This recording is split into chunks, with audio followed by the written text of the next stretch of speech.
Hello student, welcome to our real study channel. My name is Satish. मैं आप लोगों को यहाँ 12th का फिजिक्स करा रहा हूँ एनसीईआरटी से हिंदी माध्यम से। तो एक लेक्चर हम लोग पढ़ चुके हैं, एक वीडियो अपलोड हो चुका है। तो आप अगर वो नहीं देखे हैं तो आप जाकर देख लीजिएगा, ताकि सीक्वेंस वाइज आप लोगों को सब कुछ क्लियर होता रहे, ठीक ना। तो उसमें कुछ डिफिनीशंस हैं जो हम लोग पढ़ चुके हैं। चलिए एक बार उसको रिकॉल कर लेते हैं। और ये सेकेंड वीडियो है, ठीक ना। तो उसको देखना बहुत ज़रूरी है, क्योंकि उसके आधार पर ही ये समझ आएगा, ठीक ना। तो चलिए आज देखते हैं ये वीडियो।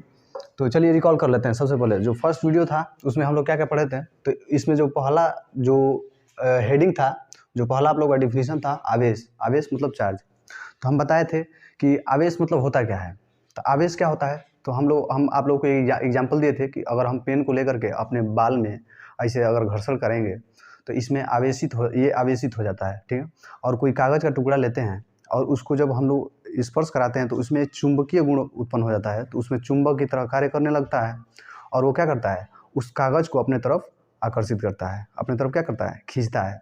तो उसको क्या करता है, चुंबक की तरह खींचता है। तो उसमें देखिए दो गुण उत्पन्न हो गया, एक विद्युत गुण उत्पन्न हो गया और दूसरा क्या हो गया, चुंबकीय गुण उत्पन्न हो गया, ठीक ना। तो आवेश इसे ही कहते हैं। अब आप लोगों को आई होप क्लियर हो गया होगा। तो जो आवेश होता है, आवेश क्या होता है कि आवेश वो होता है जो क्या करता है, जो चुंबकीय गुण और विद्युतीय गुण को प्रदर्शित करता है, ठीक ना। तो देखिए आवेश के प्रकार। तो आवेश के कितने प्रकार होते हैं, तो आवेश के दो प्रकार होते हैं। पहला धन आवेश होता है, दूसरा ऋण आवेश होता है, ठीक ना।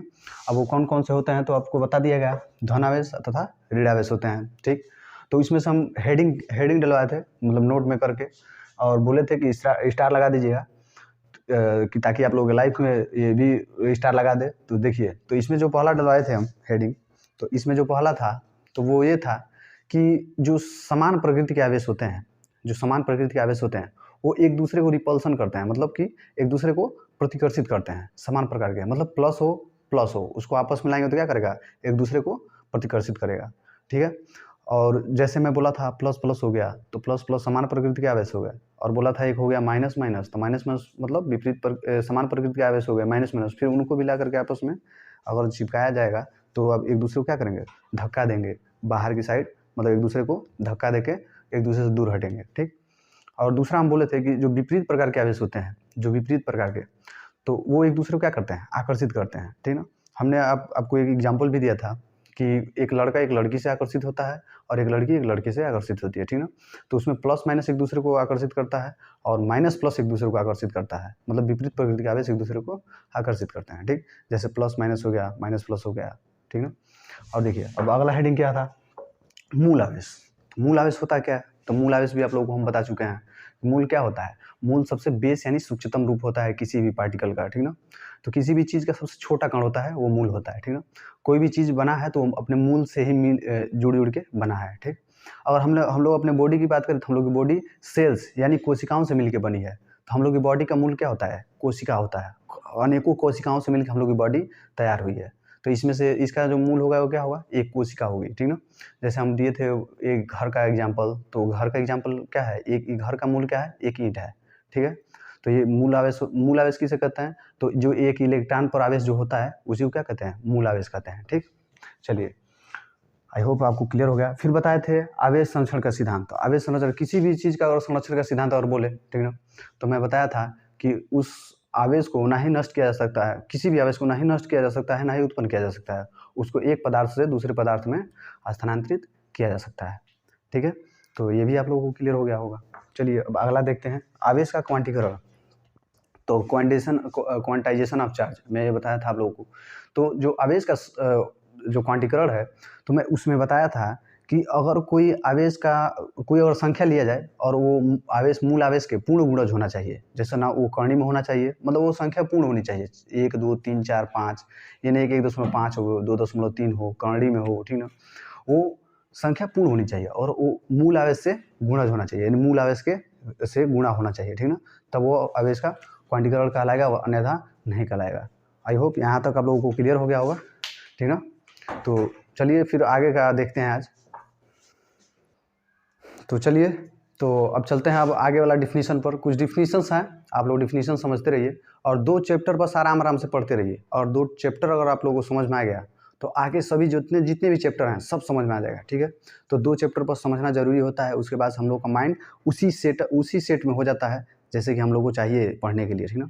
अभी हम लोग अपने माइंड को सेट कर रहे हैं पढ़ने के लिए, ठीक ना। तो उसको 2 चैप्टर जब हम पढ़ लेंगे तो हम लोग का माइंड अपने आप क्या हो जाएगा, उस लेवल तक आ जाएगा, ठीक ना।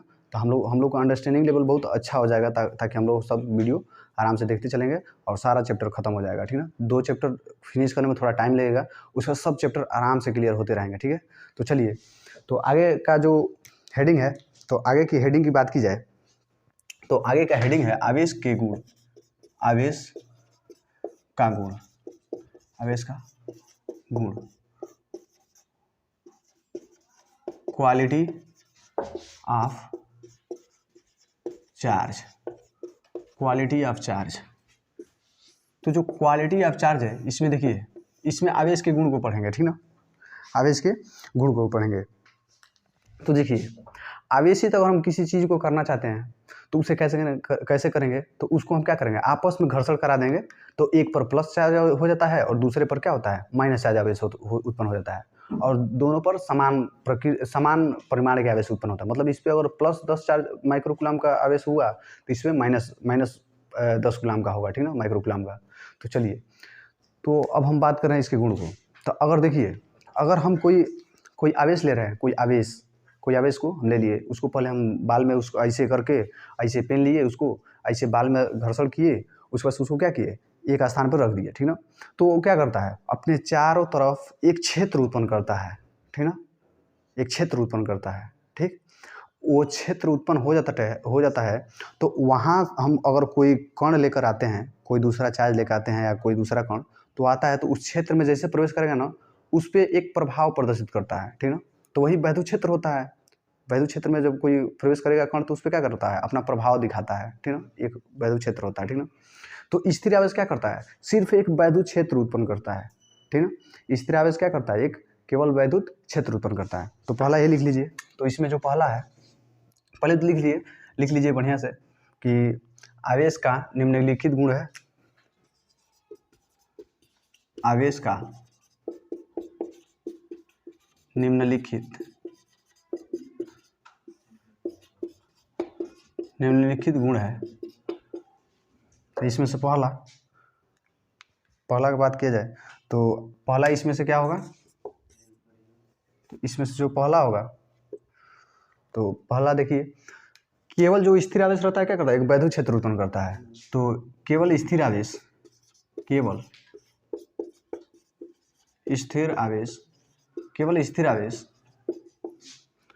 वैद्युत क्षेत्र उत्पन्न करता है, वैद्युत क्षेत्र उत्पन्न करता है। तो केवल स्थिर आवेश क्या करता है, केवल स्थिर आवेश वैद्युत क्षेत्र उत्पन्न करता है, ठीक ना। ये आप लोग समझ आ गया कि कोई आवेश अगर स्थिर है तो क्या करता है, अपने चारों तरफ एक क्षेत्र उत्पन्न करता है, इसे क्या कहते हैं, वैद्युत क्षेत्र कहते हैं, ठीक ना। और वही उत्पन्न करता है। अब देखिए, अब हम उसी आवेश को अगर हम लिए हैं, उसी आवेश को हम अगर चलाना चालू कर दिए, उसी आवेश को क्या किए, गति ला दिए उस आवेश में, ठीक ना, अगर गति ला दे, वो भी क्या समान, मतलब कि जितना पे चल रहा है शुरू से ही उतना ही पे चलेगा। ये नहीं कि अब कभी तेज किया जाए कभी धीरा किया जाए, ठीक ना, वो एक समान चाल से चलता रहे, ठीक ना। जब वो एक समान चाल से चलता है तो वो एक और गुण उत्पन्न करता है, ठीक ना। वो एक और गुण उत्पन्न करता है, वो क्या होता है, चुंबकीय गुण उत्पन्न करता है, ठीक ना। चुंबकीय गुण मतलब वो किसी चीज़ को अपने तरफ आकर्षित करता है, किसी चीज़ को आपस में खींच कर चिपकाने लगता है, तो वही क्या होता है, चुंबकीय गुण उत्पन्न होता है, ठीक ना। तो एक समान गति से गतिशील आवेश क्या करता है, चुंबकीय गुण, और वो वैद्युत क्षेत्र, एक विद्युत है तो वो वैद्युत क्षेत्र उत्पन्न करेगा ही। तो वो क्या करता है, दो गुण उत्पन्न करता है, और एक समान चाल से अगर वो चल रहा है तो एक वैद्युत क्षेत्र भी उत्पन्न करेगा और एक चुंबकीय गुण भी उत्पन्न करेगा, ठीक ना। तो यही लिखना है हम लोग को, ठीक ना। तो दूसरा हो गया आप लोगों का, दूसरा हो गया एक समान चाल से गतिशील आवेश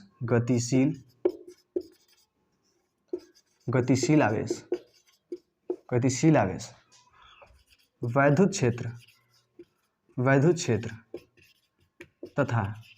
तथा चुंबकीय क्षेत्र, वैद्युत क्षेत्र तथा चुंबकीय प्रभाव, ठीक ना। चुंबकीय प्रभाव मतलब वो अपने आपको क्या करता, मतलब दूसरे को क्या करता है, दूसरे पदार्थ को अपने तरफ आकर्षित करता है। तो क्या करता है, वैद्युत क्षेत्र तथा चुंबकीय प्रभाव कह लिया जाए, ये बेटर होगा, चुंबकीय प्रभाव प्रदर्शित करता है। तो अभी हमने क्या बताया कि जो एक समान चाल से जो गतिशील आवेश होता है, जो एक समान चाल से गतिशील आवेश होता है, तो ये क्या करता है, एक वैद्युत क्षेत्र उत्पन्न करता है और क्या करता है, वो अपने अंदर एक चुंबक का गुण उत्पन्न कर लेता है, ठीक ना, लौह चुंबक के जैसे। तो अपने चुंबक जैसे उसमें क्या करता है, ला लेता है और चुंबक का गुण ला लेता है और दूसरे आवेश को क्या करता है, अपने तरफ आकर्षित करता है, खींचता है, ठीक ना, चिपकाता है दूसरे को, ठीक ना। तो चलिए अब आगे वाला देखते हैं। अब मान लीजिए अब हम उसी आवेश को जो गतिशील है ना, अब हम उसमें देखिए अब क्या कर रहे हैं, उसको हम कभी तेज ले जा रहे हैं, चला रहे हैं उसको, कभी धीरा चला रहे हैं, ठीक ना। बाइक वाइक नहीं चलाते हैं आप लोग, तो वैसे ही चला लिया जाए थोड़ा, ठीक ना, कभी तेज कर लिया जाए, ठीक ना, और कॉलेज वॉलेज में जाया जाए तो थोड़ा वहाँ पे थोड़ा सा और तेज कर लिया जाए, ठीक ना, थोड़ा देख के आप लोग सब समझ रहे होंगे, ठीक ना, कलयुग के लड़के हैं। तो चलिए, तो क्या किया जाए, अब उस आवेश को चला रहे हैं हम लोग, कभी तेज चला रहे हैं, कभी उसको धीरा कर ले रहे हैं, तो कभी और स्पीड इसको एक्सीलरेट कर ले रहे हैं, मतलब तेज धीरा उसको चलाया जा रहा है, मतलब वो एक समान चाल से नहीं चल रहा है। तो अब देखिए क्या होगा, तेज चलेगा ना, तेज जैसे चलेगा उसको धीरा करेंगे, क्या करेगा, वहाँ से एक चिंगारी उत्पन्न होगी, ठीक ना, क्या करेगा, चिंगारी उत्पन्न होगी। जैसे आप लोग बाइक चलाते हैं और रोडवा पे, तो रोडवा पे आप लोग बाइक चलाते हैं तो वो चलता है, फिर एक बाइक है, जब आप लोग क्या करते हैं, ब्रेक लगाते हैं तो क्या करता है, रोडवा पे घर्षण होता है और क्या करता है, वहाँ कभी कभी लुत्ती फेंकने लगता है, आग को फेंकने लगता है, आप लोग ध्यान दिए होंगे। तो वैसे ही भी ये भी है, ठीक ना, इसको भी वैसे ही रिलेट कीजिए। जब ये एक समान से कभी तेज चलेगा कभी धीरा चलेगा तो क्या होगा, यहाँ पे जब तेज करके धीरा करेंगे तो क्या होगा, वहाँ पे लुत्ती यानी विद्युत तरंग का उत्सर्जन करता है। उसी आग को क्या कहते हैं, उसी आग को ही हम कहते हैं विद्युत तरंग, ठीक ना। ये फिजिक्स का लैंग्वेज हो गया, विद्युत तरंग वो कुछ नहीं है, आग है बस, ठीक ना, वो आग को ही कह रहा है, बस इसमें लपेटता है, घुमाता है, आप लोगों को क्या करता है, फंसाता है, आप लोग फंसिए मत, ठीक ना, उसको तोड़ के हम बताएंगे। चलिए, तो देखिए वो क्या करता है, तो जो त्वरित गतिशील आवेश होता है वो क्या करता है, वो तीन चीज उत्पन्न करता है। पहला तो वो वैद्युत क्षेत्र तो उत्पन्न करेगा ही, दूसरा क्या करता है, चुंबकीय प्रभाव भी प्रदर्शित करेगा, उसके साथ साथ क्या करेगा, एक चुंबकीय तरंग का उत्सर्जन करेगा, मतलब आग ही फेंकेगा। जैसे देखिए, जैसे कभी कभी आप देखते हैं बिजली का जो खंभा होता है, कभी कभी उस पे से अचानक क्या करता है, कभी अचानक उस पे से आग निकलने लगती है, गिरने लगता है, ठीक ना। तो वो कैसे होता है, कभी लाइट तेज हुई तो कभी धीरा हुई, तो क्या होला, वो आवेश जो उसमें प्रवाहित होते हैं, लाइट में आवेश प्रवाहित होता है, ठीक ना, वो कैसे होता है आपको आगे बताऊंगा, ठीक ना, आप इतना समझ लीजिए। तो वो कभी ज़्यादा स्पीड से आता है, कभी धीरा होता है, कभी तेज आता है, कभी धीरा होता है। तो जब तेज होकर जब धीरा होता है ना, तो वही वहाँ से चिंगारी फेंकता है, ठीक ना। तो उसी चिंगारी को हम लोग क्या कहते हैं, विद्युत तरंग कहते हैं, ठीक ना। तो बस इसी को लिख लिया जाए, अच्छे से समझते रहिए, ठीक ना, रटने की कोशिश मत कीजिएगा, समझने की कोशिश कीजिएगा, ठीक ना। तो लिखिए,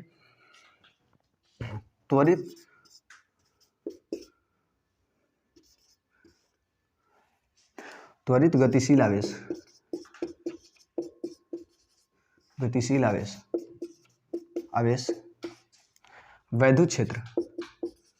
वैद्युत क्षेत्र कामा चुंबकीय प्रभाव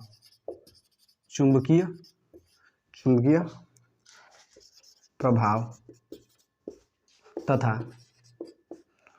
चुंबकीय तरंगों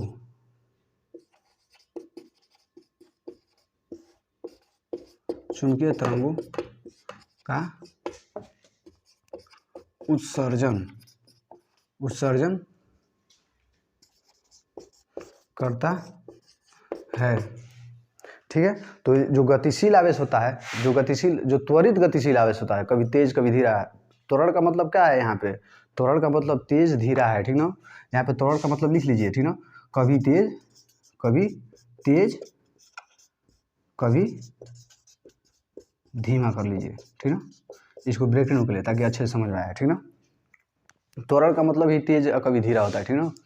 देखिए, तो मैं क्या बोला हूँ, जो स्थिर आवेश है वो केवल विद्युत क्षेत्र उत्पन्न करता है, और जो एक समान रूप से गतिशील आवेश है वो चुंबकीय प्रभाव और विद्युत क्षेत्र दोनों उत्पन्न करता है। और जो कभी तेज चले कभी धीरा चले तो वह विद्युत क्षेत्र तो उत्पन्न करेगा ही, उसके साथ चुंबकीय प्रभाव भी प्रदर्शित करेगा। लेकिन क्या करेगा, कभी लुत्ती भी फेंकी, ठीक ना, लुत्ती आग कभी फेंकेगा, तो आगियो फेंकी तो आगिए क्या कहेंगे, चुंबकीय तरंग कहेंगे, चुंबकीय तरंग का नाम दे देने के फिजिक्स में, बस और कुछ नहीं, आगिए है वो, ठीक ना। तो चलिए, यहाँ तक आप लोगों को क्लियर हो गया। देखिए, रटने की कोशिश मत कीजिएगा, आप लोग यहाँ समझिए और समझ के आराम से पढ़ते रहिए। हम लोग सिलेबस एकदम अच्छे से करेंगे, यहाँ पे प्रैक्टिस सेट भी किया जाएगा, ठीक ना। और आप लोगों को कंपटीशन का तैयारी भी मैं कराऊंगा, टेंशन मत लीजिए, ठीक ना।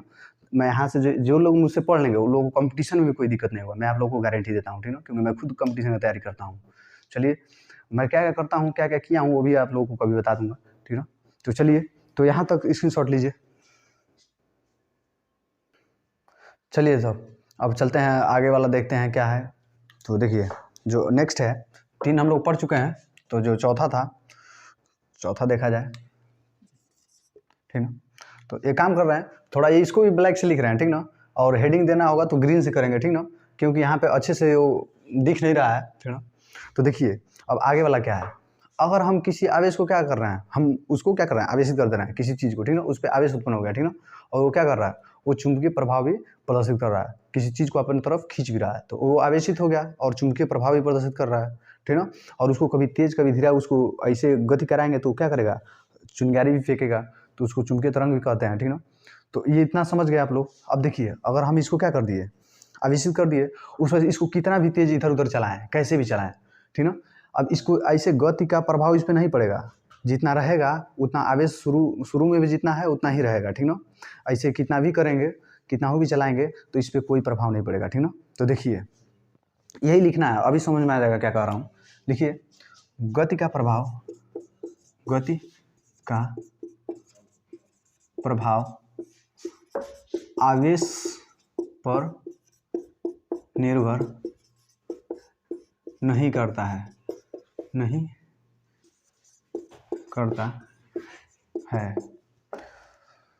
तो जो गति का प्रभाव है, गति का प्रभाव वो आवेश पर नहीं निर्भर करता है। पूछिए कैसे, वो इसलिए ताकि हम आवेशित कर दिए तो ये क्या कर रहा है, इसको कितना भी चलाएंगे तो ये इस पर जितना आवेश है उतना ही रहेगा। इसको चलाने से वो ये नहीं है कि वो कभी कम हो जाएगा कभी ज़्यादा हो जाएगा, ठीक ना।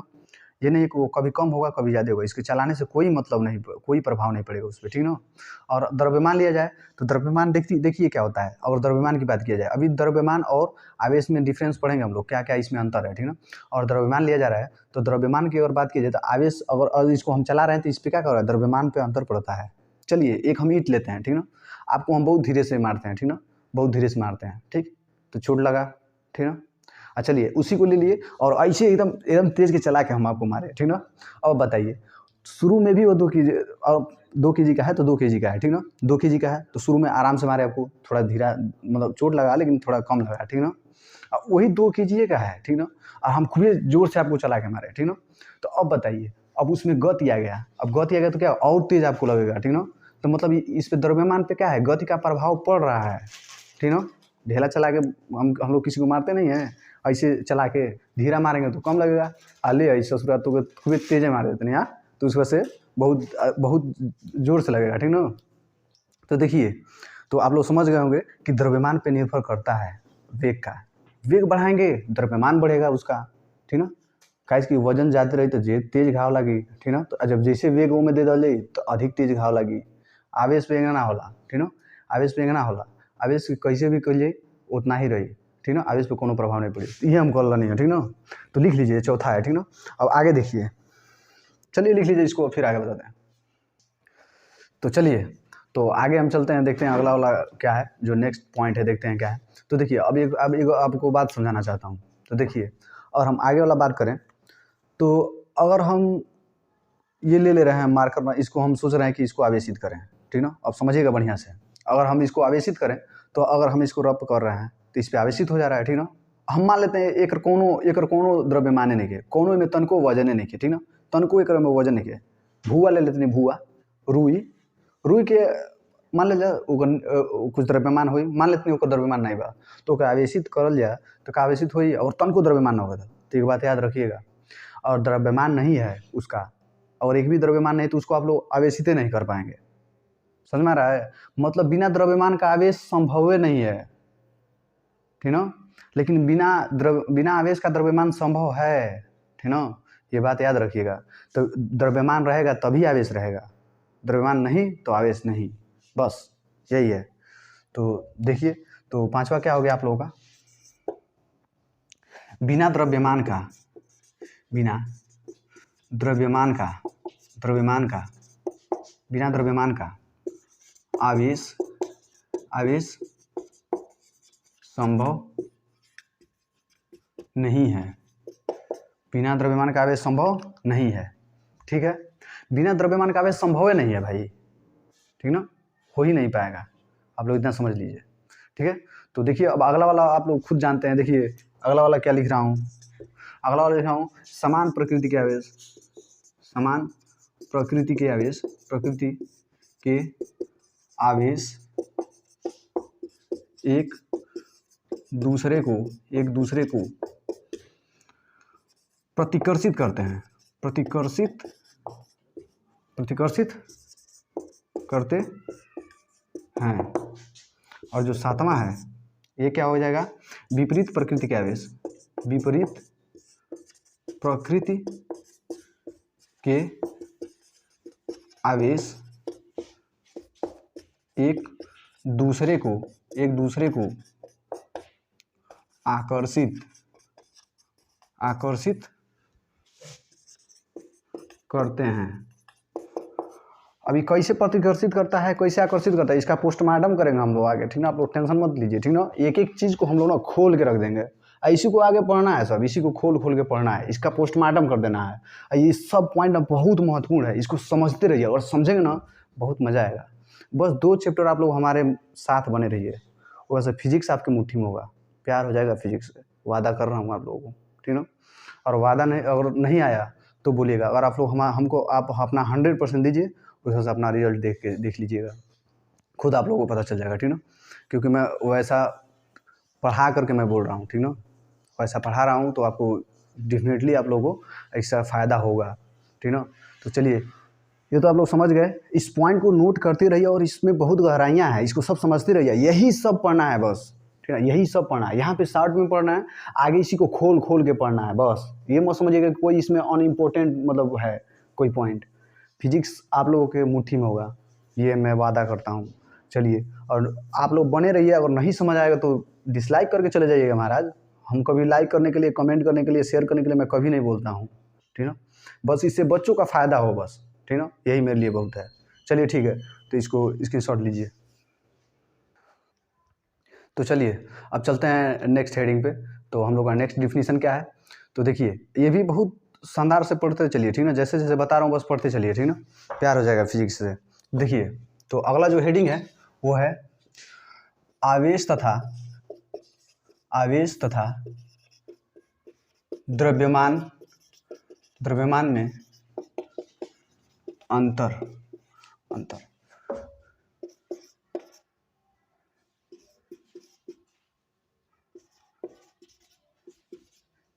डिफरेंस बिटवीन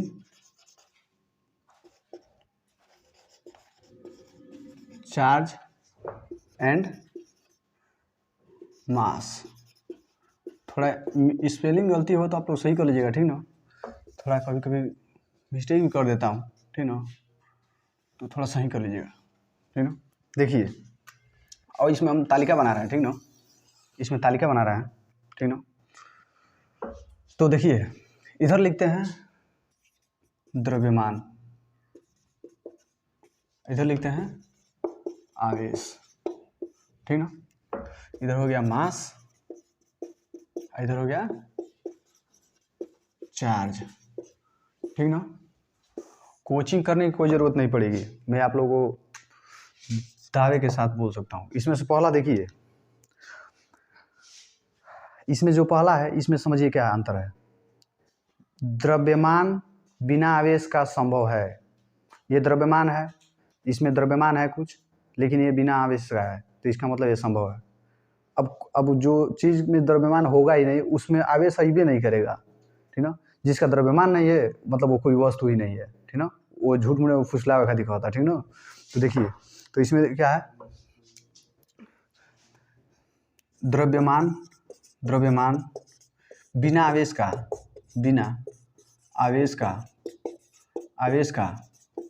संभव है, ठीक ना। लेकिन यही आवेश की बात की जाए तो ये क्या है, आवेश बिना द्रव्यमान का संभव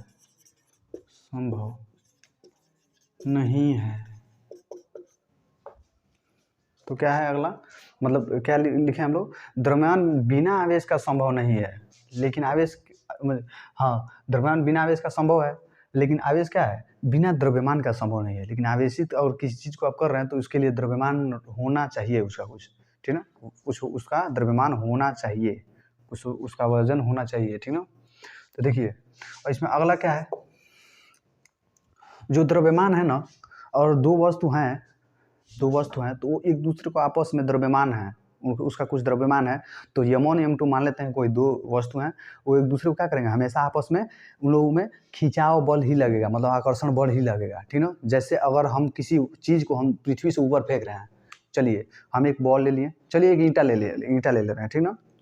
आप भी लोग थोड़ा मस्ती खो रहे हैं तो लीजिए, थोड़ा मस्ती कर लिया, ईंटा लिए, ठीक ना, वैसे ऊपर फेंके, ठीक ना, ऊपर फेंके तो क्या होगा, फिर जाके आके हमारे कपड़े पे गिरे, ठीक ना, तो क्या हुई, तो इसका मतलब वो ऊपर तो फेंक रहे हैं हम लोग, लेकिन पृथ्वी क्या कर रही है, उसको खींच रही है, जैसे जा रहा है लगी खींचने उसको, आ भाई आओ जल्दी आओ, तो वो खींच रही है उसको, ठीक ना। तो इसका मतलब क्या हुआ कि जो द्रव्यमान होता है दो चीज़ों में हमेशा आकर्षण बल लगता है, लेकिन अभी आवेश की बात की जाए तो आवेश में और समान प्रकृति के आवेश हैं तो वो एक दूसरे को क्या करेंगे, धक्का देंगे, एक दूसरे से दूर भागेंगे, ठीक ना। लेकिन और विपरीत प्रकृति के आवेश हैं तो एक दूसरे को क्या करेंगे, आकर्षित करेंगे, एक दूसरे को क्या करेंगे, आकर्षित करेंगे, ठीक ना। बस इतना ही है, ठीक ना।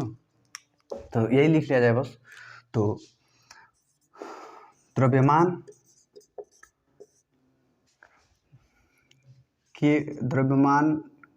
में केवल आकर्षण होता है,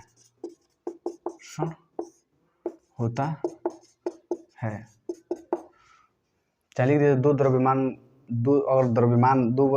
वस्तु हैं, द्रव्यमान सहित, तो उन लोगों में आकर्षण होगा, ठीक ना, हमेशा। लेकिन अगर यही इसका बात की जाए तो आवेश में आकर्षण तथा प्रतिकर्षण दोनों होता है। तो देखिए, जो आवेश है इसमें आकर्षण और प्रतिकर्षण दोनों होता है, कंडीशन है इसमें, आकर्षण कब होगा, जब दोनों विपरीत होंगे, और जब दोनों समान होंगे तो क्या होगा, प्रतिकर्षण होगा, तो इसमें कंडीशन है, तो इसमें क्या होगा, ये गुण उत्पन्न करता है, ठीक है, दोनों उत्पन्न करता है, आकर्षण प्रतिकर्षण दोनों। लेकिन द्रव्यमान में केवल क्या होता है, द्रव्यमान कभी माइनस में होता ही नहीं है, ये हमेशा प्लस में ही होता है, ठीक ना। तो द्रव्यमान को हमेशा याद रख लीजिए कि प्लस में ही होता है, और ये हमेशा एक दूसरे क्या करते हैं, और दो द्रव्यमान और वस्तु है और M1 M2 दो द्रव्यमान है आपस में, तो क्या करेंगे, आपस में वो चिपकने की कोशिश करेंगे, तो उन लोगों में हमेशा क्या होगा, आकर्षण बनेगा, बस, ठीक है, आकर्षण बल लगेगा, ठीक ना। तो इतना एक काम कीजिए, इसको इतना नोट कीजिए।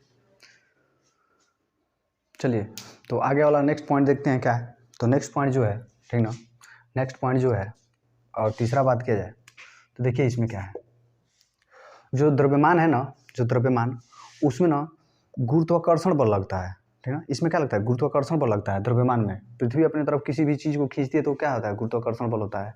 लेकिन अगर आवेश में बात करें तो आवेश में विद्युतीय बल कार्य करता है, आवेश में क्या होता है, विद्युतीय बल कार्य करता है, कैसे कि खुद एक विद्युत ही है, ठीक ना। आवेश को ही एक दूसरा फॉर्म होता है जिसे क्या कहते हैं, विद्युत कहते हैं, ठीक ना। तो इसमें दूसरा क्या होता है, इसमें विद्युतीय बल लगता है क्योंकि विद्युत का कार्य करता है, एक प्रकार से आवेश से ही विद्युत बनती है, ठीक ना, याद रखिएगा, इसीलिए इसमें विद्युतीय बल कार्य करता है। ये द्रव्यमान है तो इसमें गुरुत्वाकर्षण बल कार्य करता है क्योंकि पृथ्वी किसी भी चीज़ को खींचती है, तो यही बस लिख लिया जाए। तो द्रव्यमान में गुरुत्वाकर्षण बल कार्य करता है, गुरुत्वाकर्षण बल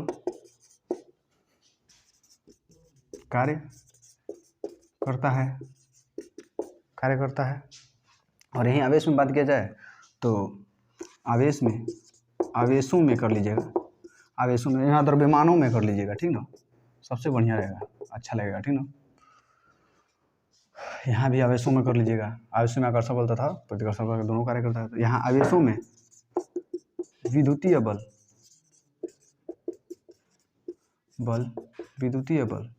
कार्य करता है। ये सब बहुत ही महत्वपूर्ण है, अभी आप लोगों को आगे समझ में आएगा, जब इसका यूज होगा ना तब आप लोगों को कहेंगे अरे सर क्या गजब का पढ़ाए हैं, ठीक ना, तब समझ में आएगा आप लोगों को। इस तरह तो लग रहा होगा कि अरे सर जी टाइम वेस्ट हो रहा है, टाइम वेस्ट मत सोचिए, एक एक टाइम का आप लोगों का मुझे उसका अंदाज़ा है, ठीक ना। एक एक मौतों को यूटिलाइज़ किया जाएगा, ठीक ना। देखिए तो इसका यूटिलाइज़ किया जाए। देखिए तो अब हम बात कर रहे हैं अगले डिफिनीशन का। तो अगला डिफिनीशन जो होगा, जो नेक्स्ट पॉइंट होगा वो क्या होगा, द्रव्यमान पर आवेश का प्रभाव पड़ता है, लेकिन आवेश पर नहीं, गति का द्रव्यमान पर आवेश पड़ता है। गति बढ़ेगा तो आवेश उसका क्या होगा, नहीं, गति बढ़ने से उसका द्रव्यमान बढ़ता है, ठीक ना। जैसे मैं एग्जांपल दिया हूँ ना, अभी ईंट चला के मारूंगा तो ज़्यादा तेज लगेगा और आराम से मारूंगा तो धीरा लगेगा, ठीक ना। तो इसका मतलब क्या हुआ कि इसका वेग पर प्रभाव पड़ेगा द्रव्यमान का, लेकिन आवेश पर कोई प्रभाव नहीं पड़ेगा, ठीक ना। आवेशित है, उसको कितना भी तेज चला लीजिए तभी उतना ही रहेगा, ना वो कम होगा ना अधिक होगा, ठीक ना। तो वही लिख लीजिए बस, यही लास्ट है। तो देखिए ये क्या हो गया, तो इसको लिख लेते हैं, द्रव्यमान पर गति का प्रभाव पड़ता है। यही अगर आवेश की बात की जाए तो आवेश पे क्या होता है, आवेश पर गति का प्रभाव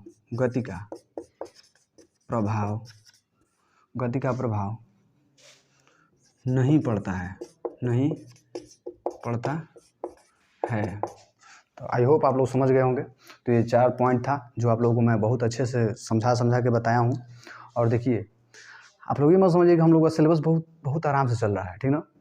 ये सभी आप लोगों को, ये जो कॉन्सेप्ट है ना, आगे आप लोगों का बहुत टाइम बचाएगा आप लोगों को, ठीक ना। आगे आप लोगों का ये कॉन्सेप्ट बहुत ज़्यादा टाइम बचाएगा, ठीक ना। तो ये मत समझिए कि आप लोगों का टाइम वेस्ट हो रहा है। मैं खुद जानता हूँ कैसे मैं पढ़ा चुका हूँ, ठीक ना। तो आप लोग ये मत समझिए कि मैं आप लोगों का टाइम वेस्ट होने दूँगा, एक एक टाइम का कीमत लिया जाएगा, ठीक ना। तो चलिए, तो अब आज का लेक्चर यहीं तक रहने देते हैं, ठीक ना। आप लोग कमेंट कर सकते हैं, अगर कहेंगे थोड़ा सा और वीडियो थोड़ा बड़ा बनाने के लिए तो मैं बना दूंगा, ठीक ना। लेकिन मेरे ख्याल से, और देखिए जो चीज़ जितना ही और भोजन कर रहे हैं तो आराम से कीजिए, ठीक ना। उसको चबा के खाइए, बहुत अच्छे से पचेगा, बहुत ज़्यादा फायदा करेगा, बहुत ज़्यादा, ठीक ना। और उसको जल्दी खाएंगे तो क्या होगा, पचेगा नहीं अच्छे से, ठीक ना।